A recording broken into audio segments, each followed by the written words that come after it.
Brigadier retired Babar Alauddin साहब भी इस वक्त हमें ज्वाइन कर चुके हैं। बहुत शुक्रिया ट्रांसमिशन के लिए वक्त निकालने के लिए। बाबर साहब, अब ज़ाहिर है ये तारीखी लम्हा तो है, इस पर हम डिस्कशन तो कर रहे हैं। अब हम आगे आने वाले दिनों में एक्सपेक्ट क्या करने जा रहे हैं? जो 60 रोज़ का वक्त दिया गया है, आप समझते हैं कि ये जो डायलॉग्स हैं ये प्रिवेल करेंगे या फिर ये एक पेचीदा टॉक्स हैं? क्योंकि ज़ाहिर है मामला इतना आसान नहीं है। अभी ईरान की जानिब से जो सैंक्शंस का मामला है उसके ऊपर बात अटकी हुई है। कुछ ऐसी चीज़ें जिस पर ईरान थोड़ा सा टर्न डाउन होने को तैयार नहीं है, उस पर भी उसको राज़ी किया जाएगा। सो आगे आने वाले दिनों में क्या एक्सपेक्टेशंस हो सकती हैं?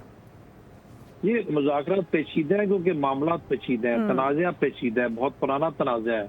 लेकिन अभी तक जितनी भी इसमें पेचीदगियाँ आई हैं, जितने भी इसमें इरिटेंट्स आए हैं, जितनी भी इसमें हमने देखा कि मुश्किलात आई हैं, तातुल आया है, उसको पाकिस्तान ने बहुत मुदब्बराना तरीके से, बेहतरीन सफारतकारी से, बड़े सब्र और तहम्मुल के साथ दोनों फ़रीक़ैन का एतमाद हासिल करते हुए उन तमाम रुकावटों को, तातुल को, इरिटेंट्स को दूर करके इनको यहाँ तक लेके हम आए हैं। अभी चूंकि एक कॉम्प्रिहेंसिव डायलॉग जिसमें टेक्निकल टीम्स का काफ़ी काम है शुरू हो चुके हैं।